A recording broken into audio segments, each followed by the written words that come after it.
সাইডে নেড়ে লই আই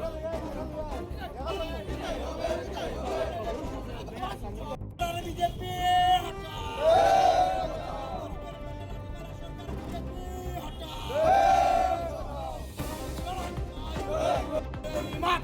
বন্দে মাতরম।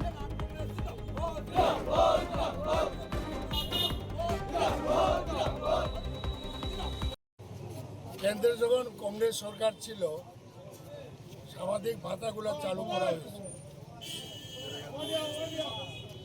এবং Indira Gandhi old age pension থেকে শুরু করে বিধবা, আমি পরিত্যক্তা, বিকলাঙ্গ, এই যে 37টা প্রকল্প চালু করেছে, ত্রিপুরাতেও চালু হয়েছে। কিন্তু দেখা যায় টাকা আসে ফান্ডে, টাকা আসে বলেই তো আর্থিক সংস্থান আসে বলেই তো এই হাজার হাজার বৃদ্ধা, বিকলাঙ্গ, স্বামী পরিত্যক্তা, বিধবা, অন্ধ তাদের ভাতা চালু করা হয়েছে। কিন্তু দেখা যায়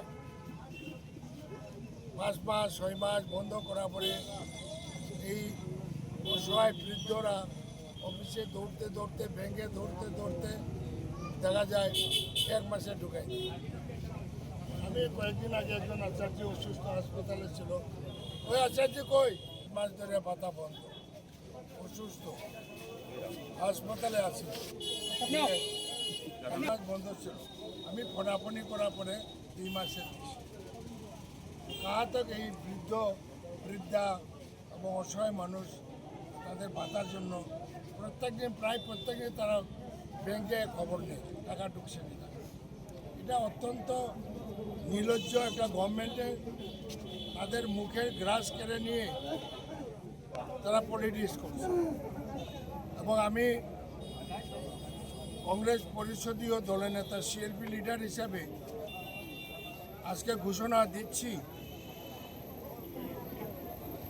অনতি বিলম্বে সমস্ত ত্রিপুরার যারা বিভিন্ন সামাজিক ভাতা পেতেন তাদের টাকা তাদের ব্যাংকে ঢুকাতে হবে। নাহলে আগরতলাতে হাজার হাজার যারা সামাজিক ভাতা বঞ্চিত তাদের নিয়ে আমরা ধর্নায় বসবো মন্ত্রী অফিসের সাথে। আমি আজকে ডিক্লেয়ার করব। এটা কি, এটা তো হয় না। এবং এই দপ্তরের মন্ত্রীও আবার কৈলাসর মহকুমার অন্তর্গত টিঙ্কু